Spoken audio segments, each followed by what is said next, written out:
Bonjour et bienvenue à nouveau pour cet épisode 7 de Où donc habitez-vous, le podcast qui décloisonne l'architecture, l'urbanisme, le patrimoine, le paysage, la géographie et tout ce qui relève de l'aménagement du et des territoires.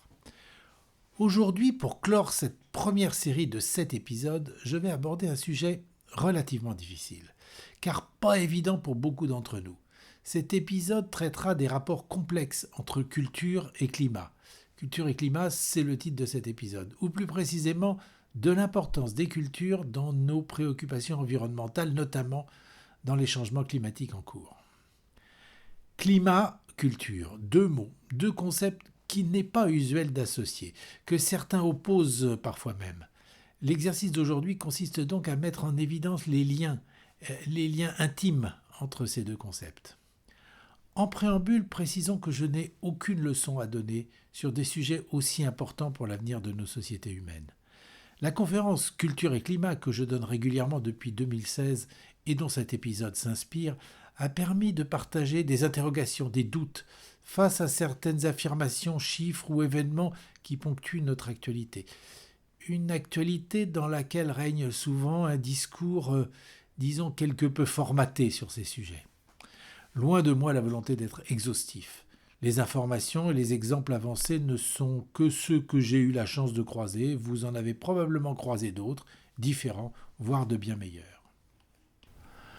Plusieurs questions s'imposent en introduction. Une première, posée dans les épisodes précédents. Est-il encore crédible d'agir aujourd'hui contre les dérèglements climatiques comme si les arguments et les solutions relevaient naturellement et exclusivement d'une approche scientifique universelle ? De toute évidence, ce sont les mutations des cultures de nos sociétés humaines qui entraînent les changements climatiques et non l'inverse. Une évidence parfois écoutée, rarement entendue et presque jamais prise en considération. J'ai ajouté presque par optimisme. Bon.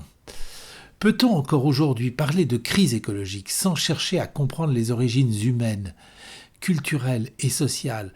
Quelle valeur donner à la diversité dans un monde de plus en plus globalisé ? Peut-on encore séparer celles qui relèvent de la nature de celles qui relèvent de la culture. D'un côté la biodiversité et de l'autre la diversité culturelle. Les éléments de réponse avancés ici sont présentés en deux chapitres. Le premier intitulé Culture et environnement, puis le second intitulé Climat et culture. Commençons donc par Culture et environnement. Dans l'image introductive à la conférence, l'écriture du titre Culture et climat, en français, vient se superposer à une vue aérienne d'un paysage rural, en l'occurrence de Bretagne. Imaginez la vue d'avion d'un paysage de bocage ponctué de hameaux et de lieux-dits. Imaginez maintenant, sans image l'exercice est un peu difficile, mais je vais essayer d'être le plus clair possible. Imaginez donc maintenant que cette conférence soit donnée dans un autre pays, de culture fondamentalement différente. Par exemple, encore la Chine, diront certains autres. Par exemple la Chine. Dans la photo que nous aurions vue, le titre serait écrit en caractère chinois, Shiru He Wenhua, qui veut dire culture et climat. Le texte serait en caractère chinois et bien entendu, le paysage rural, en l'occurrence du nord de la province du Hebei, par exemple, serait aussi en chinois. Or, si on juxtapose l'image introductive française et la chinoise, on constate qu'il y a autant de différences entre les deux écritures du titre qu'entre les deux paysages. En fait, dans chaque image, l'écriture et le paysage apparaissent intimement liés. Ils permettent d'identifier autant l'une que l'autre le pays concerné, la France, la Chine. L'écriture présente un langage que les hommes et les femmes d'une même culture ont figuré par l'inscription de signes. Le paysage, lui, présente un environnement que les mêmes hommes et femmes ont figuré en modelant la nature en fonction de leur propre culture. La comparaison des deux images de paysage avec les deux titres superposés met en évidence le lien étroit entre l'écriture et le paysage. Sur chacune des deux images, nous sommes face à l'expression de la même culture, l'une par l'écriture et l'autre par le paysage. Lorsque je voyage en avion, je passe mon temps le nez collé au hublot à regarder.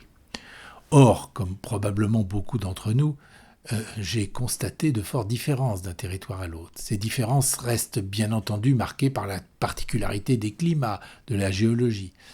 Mais souvent, dans des régions physiquement semblables, sous une même latitude, des différences apparaissent en fonction des spécificités locales, des modes de vie des habitants, des cultures de ceux qui habitent ces territoires. On note des différences dans la structure des paysages urbains et ruraux, dans le parcellaire, dans les matériaux utilisés, dans la façon de les mettre en œuvre, dans les modes de culture, voire dans les cultures elles-mêmes. Malgré des similitudes possibles, chaque territoire a sa spécificité. Chacun apparaît modelé, aménagé, forgé à l'image des populations qu'il habite et de la culture des habitants. Et inversement, le territoire physique conditionne la culture des habitants. Le sentiment que nous inspirent ces deux images de paysage relève à la fois de la culture et de la nature.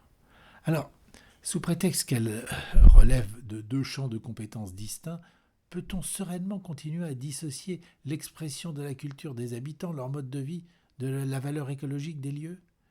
Les deux sont évidemment imbriqués, l'une dans l'autre. Ils constituent un tout, et c'est ce tout équilibré qui fait l'harmonie, la vérité, la beauté d'ensemble. Pour appuyer ces propos, une citation du philosophe Maurice Merleau-Ponty, connu notamment pour ses travaux sur la perception. C'est un extrait de son ouvrage « La phénoménologie de la perception » qui date de 1945. Il est impossible de superposer chez l'homme une première couche de comportement que l'on appellerait naturel et un monde culturel ou spirituel fabriqué. Tout est fabriqué et tout est naturel chez l'homme. Comme on voudra dire, en ce sens, qu'il n'est pas un mot, pas une conduite qui ne doivent quelque chose à l'être simplement biologique et qui, en même temps, ne se dérobent à la simplicité de la vie animale, ne détournent de leur sens les conduites vitales par une sorte d'échappement, par un génie de l'équivoque qui pourrait servir à définir l'homme. Une autre observation relative aux deux images de paysages décrites précédemment, française et chinoise. Chacune reflète un tout que nous percevons avec nos yeux d'aujourd'hui et apprécions dans le contexte actuel bien particulier. Mais un paysan du début du siècle dernier, qui a vécu la souffrance engendrée par le travail de la terre et rêvait de la modernité initiée par les technologies nouvelles, ne l'aurait certainement pas apprécié de la même façon. Nous reviendrons un peu plus tard sur le sujet par une anecdote sur le grand-père de ma femme. Ces deux paysages en images ont relativement peu évolué depuis plusieurs siècles. Cependant, la perception que nous en avons a profondément changé. Nous ne les voyons plus de la même façon. Après l'ère industrielle marquée par la révolution de la modernité où il était de bon goût de considérer ce monde rural séculaire comme arriéré et passéiste, nous sommes entrés dans une nouvelle ère. En ce premier quart du XXIe siècle, les dérèglements climatiques observés régulièrement alertent les scientifiques et entraînent une sensibilité écologique de plus en plus forte. Ce type de paysage traditionnel figure alors pour beaucoup d'entre nous un écosystème séduisant, parce que paraissant exemplaire au regard de notre souci de préserver le climat et garantir un développement durable. Ceux qui ont bâti ce système sont aujourd'hui nos maîtres, disait un de mes amis ingénieur agronome et écologue. Ils vivent dans un équilibre social et environnemental remarquable. Ils tirent parti de tout avec un souci d'économie inégalable. Ils n'impactent pas ou très peu notre capital terre. Et pourtant, dans le monde entier, combien de villages et de paysages qui les entourent sont voués à disparaître ? Des millions, voire beaucoup plus. Les habitants, attirés par les lumières de la ville, partent régulièrement pour les grandes agglomérations. Ils constituent le flot des travailleurs qui migrent vers les grandes agglomérations et les villes-usines. Au niveau national, les Nations Unies avancent des chiffres qui font froid dans le dos. 2,5 milliards de personnes de plus habiteront dans les villes d'ici 2050. Dans la même période, les habitants des quartiers précaires en périphérie des villes passeront de 860 millions à près de 3 milliards si rien n'est fait pour enrayer la tendance. Et que deviendront les territoires délaissés suite à ces migrations ? Plusieurs questions viennent à l'esprit, notamment sur l'évolution et les étapes du changement nécessaire pour éviter le pire. Nous y reviendrons dans le chapitre suivant. Bien que sur des rythmes beaucoup plus lents, le plus souvent pour des raisons commerciales et d'échanges ou de guerre et de conquête, les migrations ont de tout temps occasionné des brassages de population. les mélanges de cultures ont généré des synthèses originales, comme disait Claude Lévi-Strauss. Rappelez-vous cette citation dans l'épisode 3, l'anthropologue, le pape et le président. Toutes les cultures résultent de brassages, d'emprunts, de mélanges, qui n'ont cessé de se produire bien que sur des rythmes différents depuis l'origine des temps. Toutes pluriculturelles par leur mode de formation, les sociétés ont élaboré chacune au cours des siècles une synthèse originale. Certaines de ces synthèses, qui ne sont pas ou peu développées, mais dont persistent des traces ou des témoignages, nous surprennent tant notre esprit est formaté pour ne considérer qu'une seule référence majeure que l'on voudrait immuable, voire qu'un ou deux modèles par culture ou guère plus. Les grandes routes commerciales, notamment la route de la soie, sont jalonnées d'exemples de mélanges occasionnant des mutations culturelles absolument étonnantes. De nombreux édifices construits en témoignent encore aujourd'hui. Alors là, une parenthèse s'impose. Si j'évoque les édifices, c'est parce que dans les sociétés sans livres, les sociétés sans livres imprimés, avant la pratique de l'imprimerie, ces édifices constituent le témoignage le plus probant des civilisations qui les ont bâtis. Ils ont été la grande écriture du genre humain, comme l'a écrit Victor Hugo dans son roman Notre-Dame de Paris. Encore une nouvelle parenthèse, roman republié en 2019 en format poche, classique pocket, à lire et relire, notamment le livre 5, Ceci tuera cela, d'où est extrait cette citation. L'architecture est le grand livre de l'humanité, l'expression principale de l'homme à ses divers états de développement, soit comme force, soit comme intelligence. Ainsi, durant les 6000 premières années du monde, l'architecture a été la grande écriture du genre humain. Citons maintenant en exemple 3 édifices témoins de 3 synthèses originales dans un même pays, en l'occurrence la Chine, issus des cultures des 3 principales religions monothéistes, musulmanes, juives et chrétiennes.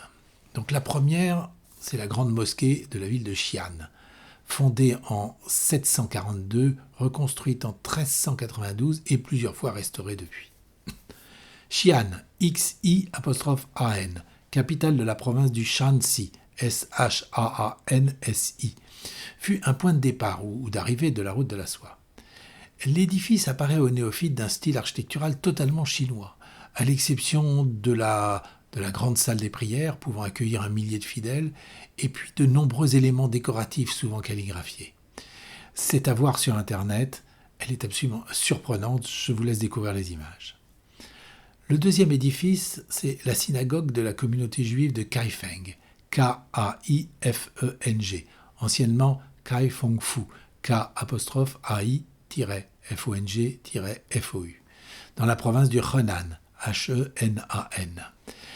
Une communauté juive que certains pensent implanter là avant Jésus-Christ y a vécu dans l'isolement des autres communautés juives, cultivant un judaïsme particulier, fortement empreint de confucianisme. Ils y avaient bâti une synagogue, aujourd'hui hélas disparue, mais dont il reste des descriptions et des dessins. Je vous conseille de lire le très intéressant article, si vous le retrouvez, de Charles Meyer sur cette communauté, paru dans la revue Historia en mai 2000. Et puis enfin, troisième édifice, l'étonnante petite église chrétienne catholique du village totalement isolé de Bahang, B-A-H-A-N-G, ou Bai Huangluo, B-A-I-H-U-A-N-L-U-O, située dans la région autonome du Tibet, beaucoup plus récente, probablement toute fin 19e, début 20e, encore en place, elle est construite en bois sur un plan basilical avec un fronton exceptionnel, fortement coloré, et une toiture de style sino-tibétain. Loin de ces contrées exotiques et beaucoup plus près de nous, introduisant des perspectives tout aussi intéressantes, notamment pour les territoires délaissés, évoquons maintenant le Val-de-Loire. Le Val-de-Loire est un laboratoire, peut-on lire en tête du site france.fr.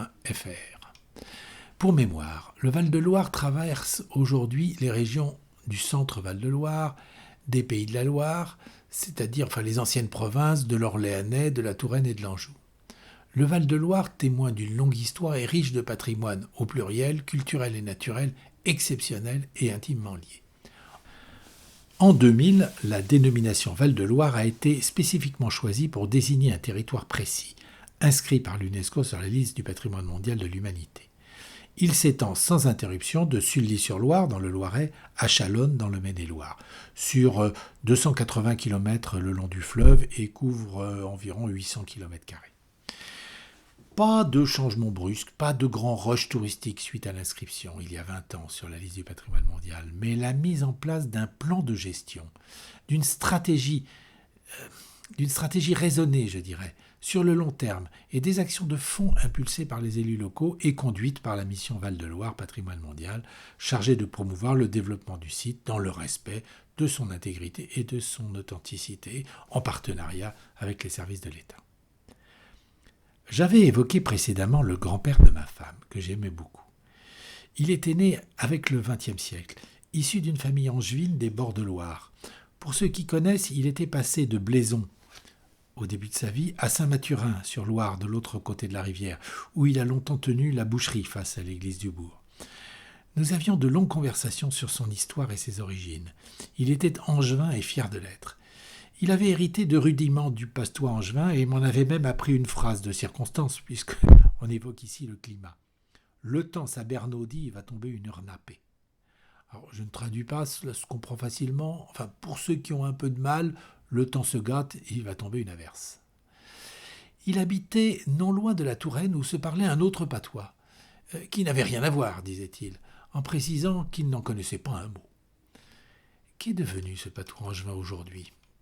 Sans vouloir vexer personne, je crains qu'il se soit effacé progressivement avec la génération du grand-père de ma femme, et tend à disparaître, comme en témoignent les cartes récentes des patois en France.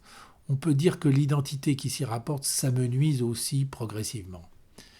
Mais cela veut-il dire que l'identité locale disparaît totalement ? A priori non.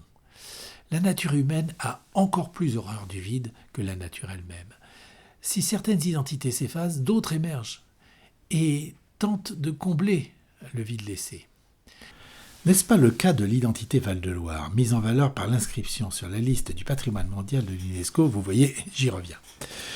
Fondé sur ses spécificités géographiques et historiques, notamment à la Renaissance, le Val-de-Loire est aujourd'hui reconsidéré et valorisé comme, je cite, c'est un extrait du site du patrimoine mondial de l'UNESCO, whc.unesco.org, comme paysage culturel vivant qui témoigne d'un échange d'influences, de valeurs humaines, et d'un développement harmonieux d'interaction entre les hommes et leur environnement sur plus de 2000 ans d'histoire. Le Val-de-Loire fédère ainsi aujourd'hui les anciens pays le long de la rivière.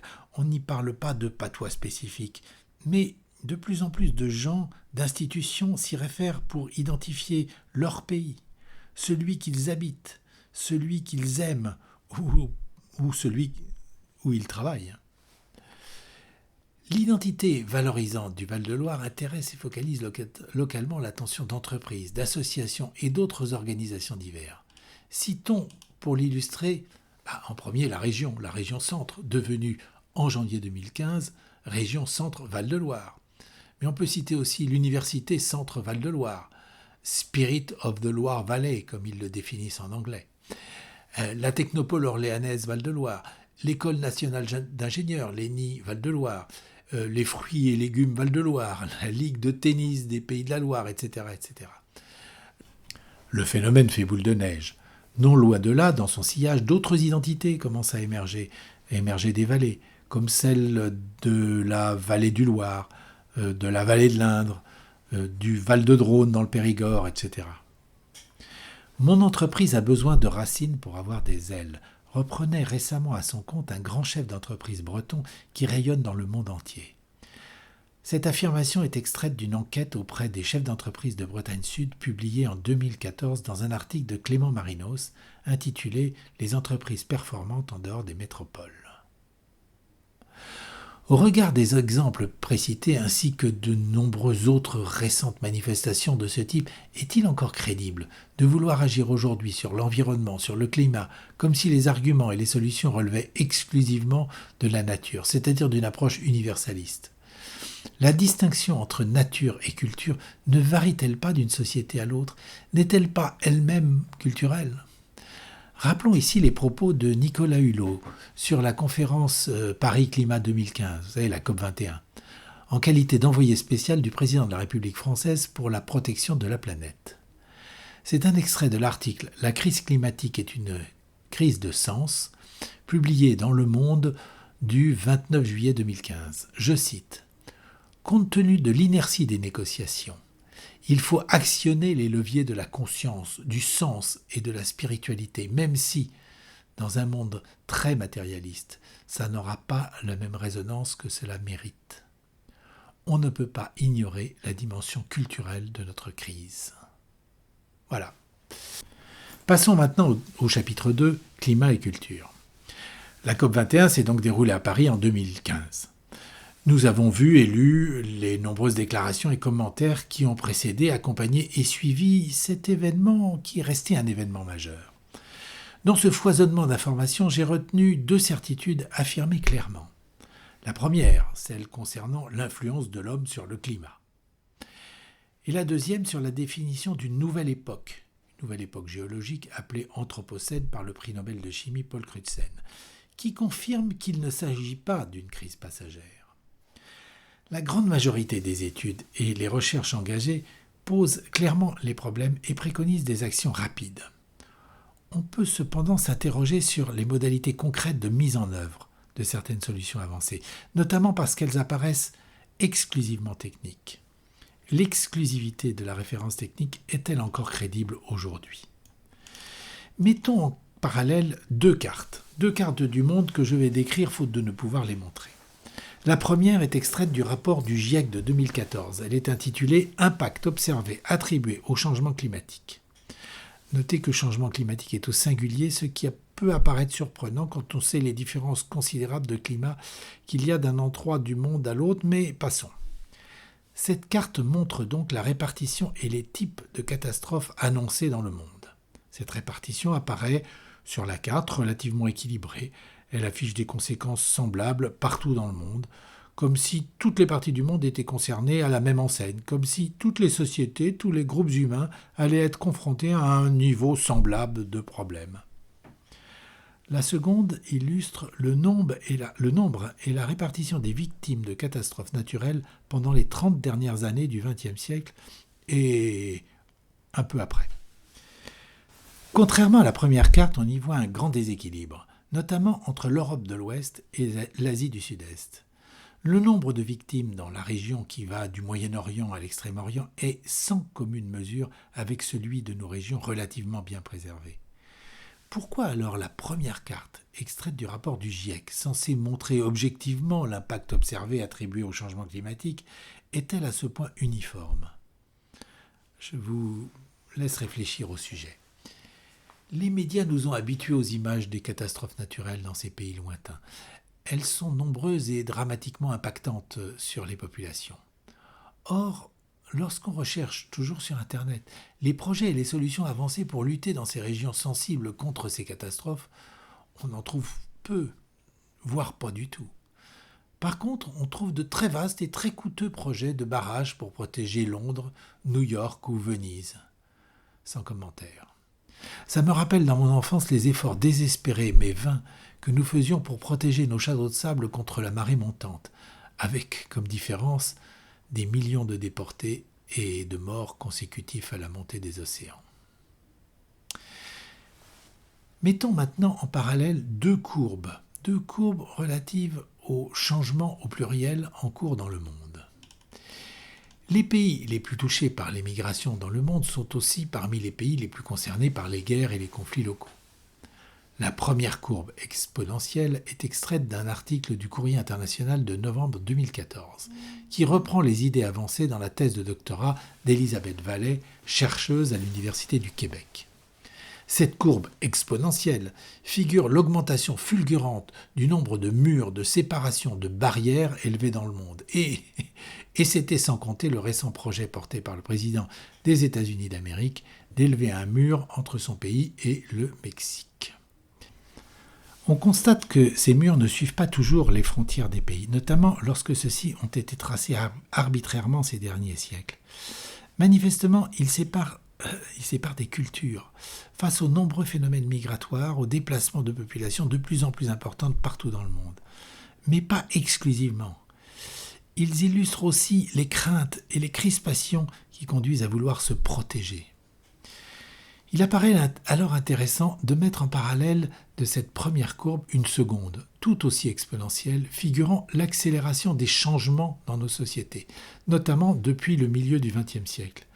Nous le vérifions chaque jour dans nos sociétés dites modernes. Tout devient toujours plus rapide. Pour information, ce graphique accompagné de commentaires a été présenté dans l'exposition permanente du Musée de l'Homme à Paris, au Palais de Chaillot. Ces deux courbes exponentielles suivent un même tracé ascendant.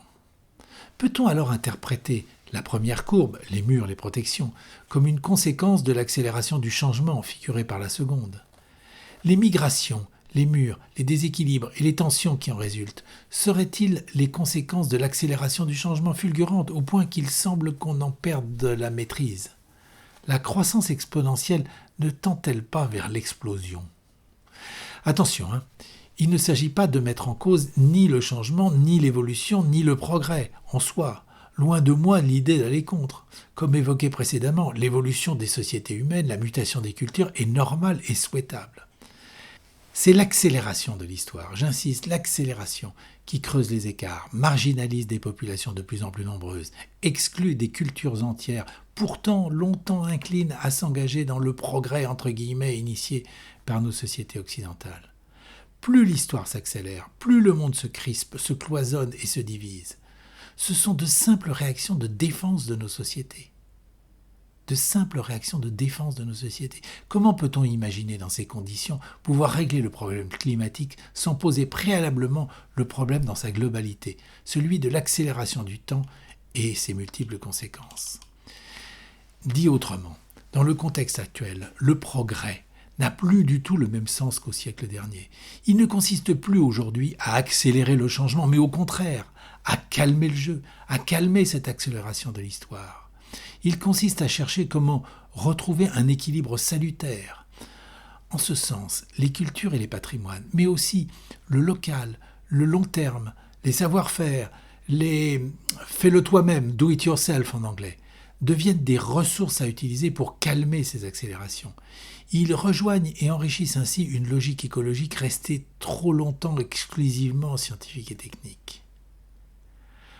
En ce premier semestre de l'année 2020, le confinement et la pause imposée par les gouvernements suite aux effets du Covid-19 ne nous offrait-il pas l'occasion d'une réflexion sur le temps pour nous aider à mieux comprendre ces phénomènes ?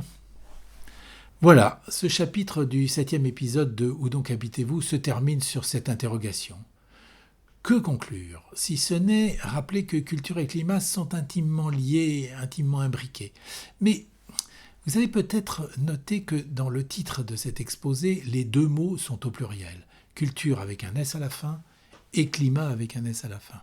Et c'est volontaire, car il me semble qu'un préalable à la recherche de solutions tient dans ce pluriel. Prenons le mot culture. La multiculturalité est au cœur de l'action de l'UNESCO. Je cite l'UNESCO, la diversité culturelle renvoie à la multiplicité des formes d'expression des cultures, des groupes et des sociétés. Donc renvoie aux cultures au pluriel. Mais sous réserve de considérer, et c'est important, que chaque culture n'est pas figée, que pour vivre, elle doit pouvoir continuer d'évoluer et se développer au contact des autres cultures, ce qui justifie d'autant plus le pluriel.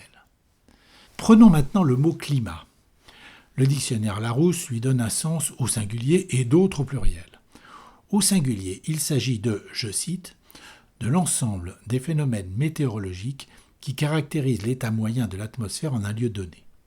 Ce sens au singulier est celui le plus fréquemment utilisé dans les débats au sein des conférences pour le climat dites COP, de l'anglais Conference of Parties. Au pluriel, le mot climat prend d'autres sens, notamment celui défini ainsi. Un ensemble des conditions de vie, des circonstances qui agissent sur quelqu'un, milieu, ambiance, contexte. Par exemple, le climat politique, le climat social et j'ajouterai le climat culturel. Les climats. La solution à la crise climatique passe par la pluralité et par plus de considération pour la variété des différentes cultures et par l'écoute de leurs réactions face au dérèglement climatique actuel. Une plus grande attention, une étude objective, une meilleure prise en considération des climats ambiants apparaît indispensable pour ouvrir un dialogue dans la perspective de solutions crédibles. Merci pour toute votre attention. Alors, pour information, une première écriture de ces propos avait été rédigée pour préparer la conférence Culture et Climat présentée le 4 février 2016 à la Cité de l'Architecture et du Patrimoine à Paris dans le cadre des cours publics de l'école de Chaillot. Cette année-là, les cours publics avaient pour thème Patrimoine, territoire et climat.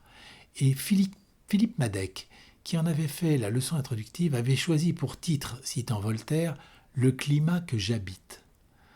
J'aime beaucoup son titre. Ma conférence, Culture et Climat, a été ensuite actualisée pour être présentée à Brest en mars 2016, en introduction du Printemps de l'Architecture en Finistère, en avril 2016 à Troyes pour introduire le concours annuel organisé par l'Association de sauvegarde et avenir de Troyes, en 2017 à Rennes pour l'École nationale supérieure d'architecture de Bretagne, en 2018 à Valognes dans la Manche devant les membres du Rotary Club, et régulièrement en 2017, 2018, 2019 à l'Université de Versailles-Saint-Quentin en Yvelines dans le cadre des cafés conf du Master MOCA. Voilà, ici comme à la fin du précédent épisode, je suis preneur d'informations sur vos expériences et vos commentaires en la matière. Merci pour votre écoute et à bientôt donc pour la suite, un nouvel épisode du podcast Où donc habitez-vous, dont vous découvrirez prochainement le sujet. À bientôt, au revoir.